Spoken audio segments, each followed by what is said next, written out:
Di suatu malam, seorang ayah sebut saja Pak Pedi baru saja pulang ke rumahnya. Namun ternyata sesampainya di depan rumah sudah ada seorang pemuda yang tak lain adalah anaknya yang sudah lama menghilang bernama Tommy, kini kembali menemuinya. Di dalam rumah, Tommy melihat foto-foto kenangan masa kecilnya dulu, masa-masa dia pernah menjadi juara bela diri. Di sini, Tommy juga mengungkapkan rasa kecewanya pada sang ayah karena pergi meninggalkannya serta ibunya di saat ibunya sekarat. Scene pun berganti. Di sini memperlihatkan seorang ayah muda yang sedang bermain dengan keluarganya, dan nantinya akan diketahui bahwa pria ini adalah kakak dari Tommy yang bernama Brandon yang bekerja di sebuah sekolah sebagai guru fisika.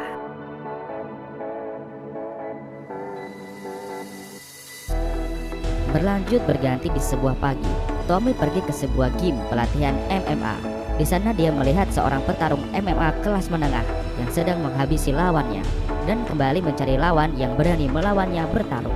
Tommy menawarkan dirinya untuk menjadi lawan, namun tim manajemen menolak karena Tommy dianggap remeh dan masih amatir. Tommy pun pergi, namun sang petarung malah membuli Tommy yang membuat Tommy panas dan memujuk pihak manajemen untuk membiarkannya bertarung. Hingga akhirnya pihak manajemen yang saat itu tidak memiliki lawan tanding lagi untuk sang petarung akhirnya mengizinkan Tommy melawannya. Pertarungan seru pun dimulai. Diawali dengan tendangan yang dilancarkan keras oleh Tommy, dilanjutkan dengan tinju 1000 serta bantingan smackdown ala Brock Lesnar, dan diakhiri dengan pukulan maut. Mad Dog pun dibuat semaput alias pingsan. Kejadian itu pun membuat seisi gym geger dan tidak percaya. Dan ada juga yang merekam pertarungan itu dengan HP dan disebarluaskan hingga kini tersebar berita bahwa sang petarung kelas menengah telah takluk oleh orang amatir. Scene pun berganti. Di sini memperlihatkan Brandon, kakak Tommy yang sedang berurusan dengan pihak bankir, membicarakan soal hutang Brandon yang belum dibayar dan mengancam akan menyita hartanya. Penghasilannya yang pas-pasan sebagai seorang guru pun tidak cukup untuk membayar hutangnya, dan dengan terpaksa Brandon pun harus mengambil job sebagai petarung kelas amatir di sebuah klub malam. Di suatu pagi, Tommy kembali menemui ayahnya di sebuah kedai kopi. Tommy mengatakan akan ada turnamen dan dia ingin ikut, namun dia butuh pelatih. Tommy meminta ayahnya untuk menjadi pelatihnya. Sang ayah menyetujuinya dengan syarat Tommy harus membuang pil-pil penghilang depresi yang selama ini ia konsumsi, dan akhirnya kesepakatan pun terjadi. Di sisi lain, Brandon pun mendapat teguran dari pihak sekolah karena ternyata seorang guru dilarang untuk jadi petarung, apalagi petarung di sebuah klub malam untuk orang dewasa, dan akhirnya Brandon pun diskors. Di tengah keterpurukan ini, Brandon memutuskan untuk fokus menjadi petarung selama diskors. Namun, hal ini tentu saja tidak mendapat restu mudah dari istrinya. Tapi karena tidak ada cara lain, akhirnya dia pun mengizinkannya. Scene pun berganti, memperlihatkan di sebuah camp tentara yang sedang menonton pertarungan Tommy dengan Mad Dog di YouTube. Dan di situ ternyata seorang tentara mengenali Tommy, yang ternyata Tommy adalah pasukan militer yang menghilang setelah berhasil menyelamatkan keluarga temannya. Dan di sisi lain, Brandon pergi ke sebuah gym tempat lamanya berlatih. Dia menemui temannya bernama Frank dan meminta Frank untuk melatihnya karena Brandon akan fokus di dunia pertarungan amatir. Latihan pun dimulai. Tommy berlatih dengan ayahnya dan Brandon berlatih dengan temannya Frank.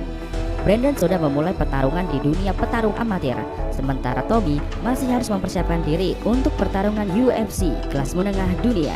Sementara itu berita buruk datang dari Frank, pelatih Brandon, bahwasanya Marco, petarung UFC kelas menengah milik Frank, mengalami cedera dan tidak bisa mengikuti pertandingan UFC. Disinilah Brandon menawarkan dirinya untuk menggantikan Marco bertarung di kejuaraan UFC. Mempertimbangkan usia Brandon yang sudah cukup tua, Frank lantas menolaknya. Namun karena Brandon terus memaksa, akhirnya Frank mengizinkannya bertarung.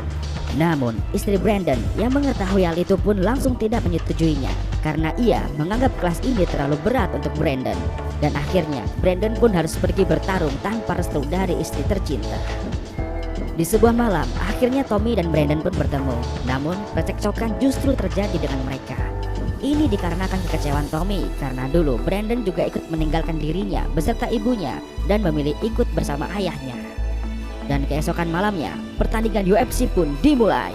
Pertandingan ini dimulai dengan pertandingan Tommy. Tommy masuk ke ring tanpa iringan musik. Di sini masih banyak yang meragukan kemampuan Tommy dan menganggap dia hanya menang sensasi di YouTube saja.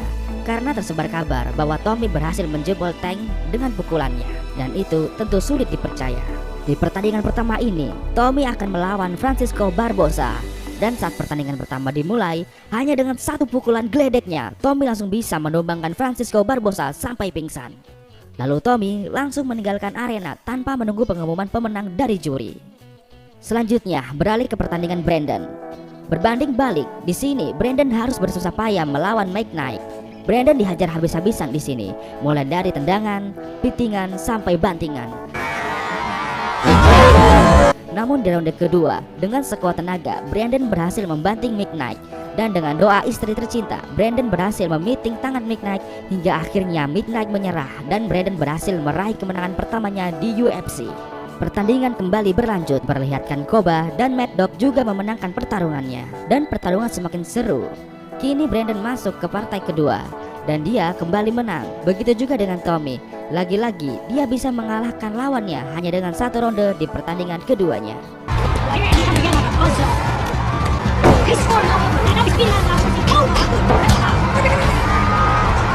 Scene pun berganti.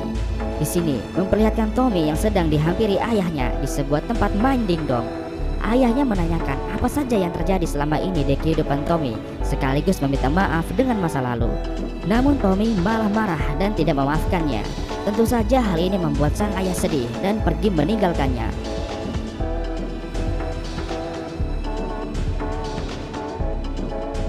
Namun di hotel terlihat ayahnya Tommy menjadi frustasi dan teriak-teriak sendiri di kamar. Hal ini membuat Tommy iba dan menjadi sadar lalu memaafkannya. Scene pun berganti dan kejuaraan UFC pun kembali dilanjutkan. Kali ini menampilkan pertarungan antara Tommy melawan Mad Dog. Tommy kembali menuju arena tanpa iringan musik. Tapi kali ini teman-teman lamanya mengiringi kedatangan Tommy dengan lagu militer. Di awal pertandingan kembali dengan sombongnya Mad Dog membuli Tommy. Namun ketika bel pertandingan dibunyikan, hanya dengan sekali tuburukan Tommy berhasil merubuhkan Mad Dog dan menghajarnya habis-habisan hingga pingsan dan KO. Sungguh edan. Scene kembali berganti. Kali ini pertandingan antara Brandon melawan Koba, salah satu peserta unggulan yang memiliki badan besar bagaikan mesin penghancur. Namun kali ini ada yang berbeda, karena ternyata istri Brandon serta anak didiknya datang untuk mendukung. Pertarungan pun kembali dimulai, tapi ternyata cinta dan dukungan tidak serta-merta membuat Brandon mudah memenangkan pertandingan melawan Koba. Karena kekuatan pukulan Koba jauh lebih keras daripada kekuatan cinta. Hingga dari ronde 1 sampai ronde kedua, Brandon benar-benar habis dihajar oleh Koba. Sampailah di ronde ketiga, Frank sang pelatih memberi motivasi kepada Brandon dan mengingatkannya akan hutang-hutangnya serta rumahnya yang akan disita jika tidak bisa memenangkan hadiah di UFC ini. Hingga di ronde ketiga pun dimulai, namun Brandon masih dihajar habis oleh Koba. Namun di tengah ronde ketiga, tiba-tiba Brandon mengeluarkan jurus gulat dan pitingan ala Khabib Nurmagomedov. Dan dengan sekuat tenaga, Brandon berhasil mengunci kaki Koba sampai akhirnya Koba kesakitan dan menyerah. Dari sini kita dapat ambil kesimpulan dan pelajaran bahwasanya kekuatan dikejar hutang itu lebih sakti dari kekuatan cinta. Kini Brandon pun kembali menang dan selanjutnya akan menghadapi Tommy yang tak lain adalah adiknya sendiri di partai final. Scene pun berganti, berita kemenangan mereka berdua pun sampai masuk berita CNN. Namun bukan hanya itu, CNN pun memberitahukan siapa Tommy sebenarnya. Dan alasan Tommy mengikuti UFC ini adalah untuk membantu keluarga sahabatnya yang telah gugur saat perang. Berita ini pun menghebohkan banyak orang dan menganggap Tommy adalah seorang pahlawan. Pertandingan final pun akan segera dimulai. Di sini terlihat Brandon sedikit tertekan karena harus melawan adiknya yang dia cintai. Berbanding kebalik dengan Tommy yang penuh dengan emosi ingin menghajar kakaknya yang ia anggap pernah menyakiti hatinya. Pertarungan pun dimulai. Dari awal pertarungan, Tommy langsung melancarkan serangan brutalnya ke arah Brandon. Namun pertahanan Brandon benar-benar tangguh dan sangat sulit ditembus oleh Tommy. Di ronde kedua pun aksi saling pukul terjadi antara kedua bersaudara ini. Walaupun Tommy masih mendominasi pertandingan, begitupun di ronde ketiga. Namun di ujung ronde ketiga, kondisi Tommy mulai kelelahan akibat terlalu sering melancarkan pukulan. Brandon pun mengambil kesempatan itu dan berhasil mematahkan tangan Tommy di detik-detik terakhir. Namun pertandingan akan tetap berlanjut ke ronde keempat. Saat itu Brandon sudah meminta Tommy untuk menghentikan pertarungan karena tangan Tommy sudah patah. Namun Tommy tidak mau menyerah dan berpura-pura seolah kondisinya masih baik-baik saja. Brandon terus membujuk Tommy agar mau berhenti. Namun karena Tommy keras kepala, akhirnya Brandon langsung menghabisinya. Dan sang ayah pun yang ternyata baru datang hanya bisa melihat kedua putranya saling bertarung dan adu pukul. Sampai titik di mana Tommy benar-benar tak sanggup bangkit lagi karena dipiting oleh kakaknya. Dan akhirnya Brandon lah yang keluar sebagai juaranya. Sungguh ini jadi kemenangan yang mengharukan, karena di akhir pertarungan kakak beradik ini pun menjadi damai dan saling berpelukan. Dan film pun selesai. Untuk kamu yang suka channel pembahasan film seperti ini, jangan lupa klik like dan juga subscribe, serta aktifkan tombol loncengnya ya, agar kamu tidak ketinggalan rekap alur cerita film yang akan kami update selanjutnya. Oke, sampai sini aja dan sampai jumpa.